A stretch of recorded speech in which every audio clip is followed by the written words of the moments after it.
When you look at our wheat crop this year, the spring went very well, planting went well, emergence was very good. It was dry, but the crop did come through that dry condition very well. We had a 4-inch rain the first part of July, which I kind of felt was maybe a little bit late, but the crop was a little bit slower growing this year as opposed to last year. So that 4-inch rain did help the crop progress through the season. Being drier, disease pressure was low. So that was one bonus, I think. Disease can really cause problems in our cereal crops, but the crop did grow through that drier condition, took advantage of that 4-inch rain that we did get, but that moisture was gone really quick. And then once we got into August, the crop matured, harvest began, and in the middle of August, you don't really think too much about, September and what the fall is really going to look like. We did manage to harvest some of our wheat, but it kind of shows how weather can change in a hurry. So our first wheat come off very good quality, but as the fall progressed, some of the wheat sat out a little bit longer than we wanted, and quality dropped pretty quick on some of our wheat. But overall yields were, I think, better than I expected, being so dry, and some of the early wheat with good quality allowed us to gain some good market value for that wheat. The later wheat obviously not quite as good, but overall I was pretty happy with our wheat crop considering how dry it was. Our oat crop was very similar to wheat. It looked very good early on, but they actually seemed to show a little bit more stress than the wheat crop did. They, being a little bit earlier maturing crop, the tillers seemed to began to die off in late June and the first part of July.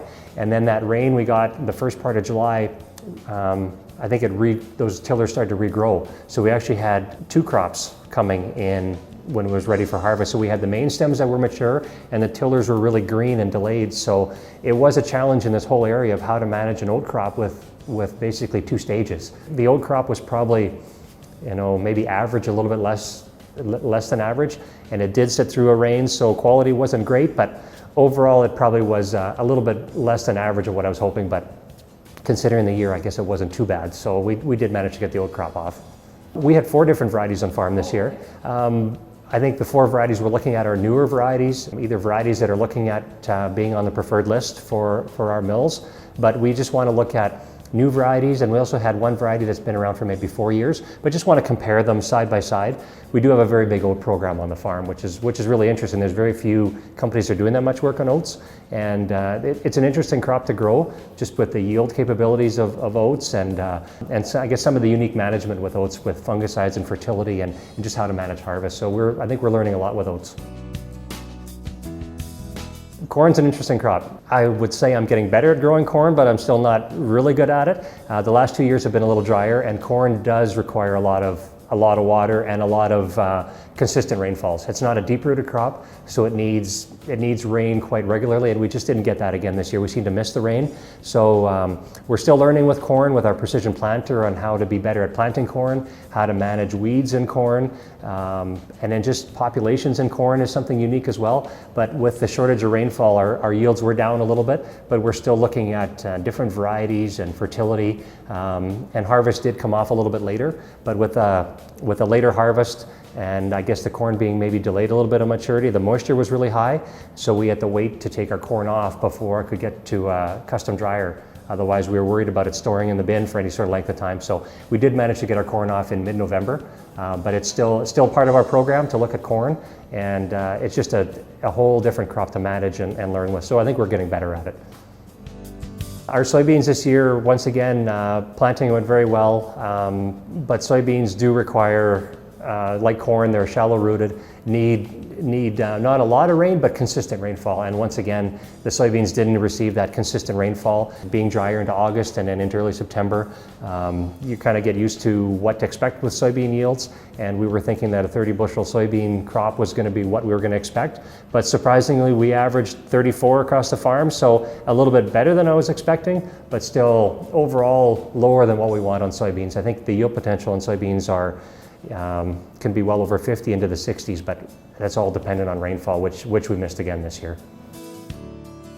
Canola was another one that posed its own challenges this year. Canola planted in the area either late April or the first 2 weeks of May, really, it was cooler in those 2 weeks, and the crop really grew slow and really had a lot of flea beetle pressure. Our canola plots didn't get planted till mid-May. I think the 13th, 14th is when we started. So we were just at the beginning of the time where the crop was able to grow a little quicker and grow through that flea beetle pressure. So we didn't have to spray our fields. We were very close to having to do it, but we allowed those fields to kind of grow through the flea beetle pressure and learn a little bit too to see how that crop can be resilient to flea beetles in a way. In the end, our canola crop with a low disease pressure, we were still into the high 40s and even into the 50s in some of our yield, which was very surprising for the low rainfall we had. But overall, it shows how resilient canola can be on a dry year. Being a deep-rooted crop, it takes advantage of soil moisture down lower than what soybeans would. There's, I guess, two different ways of harvesting canola. You can either swath canola or you can straight cut canola. There is a pod shatter trait out there that is available for farmers to take advantage, which allows the crop to, I guess, be a little tougher into the season. So when you do go to straight cut, the pod integrity is held on longer, so you reduce shatter loss. And this year really showed, because normally harvest should take place within 2 weeks of when, say swathing would take place on August 15th, and then maybe 10 days later you're into harvest. And straight cutting can be within 10 days or 2 weeks after that time as well. But this year with the weather delays, that crop was out there for a month or longer.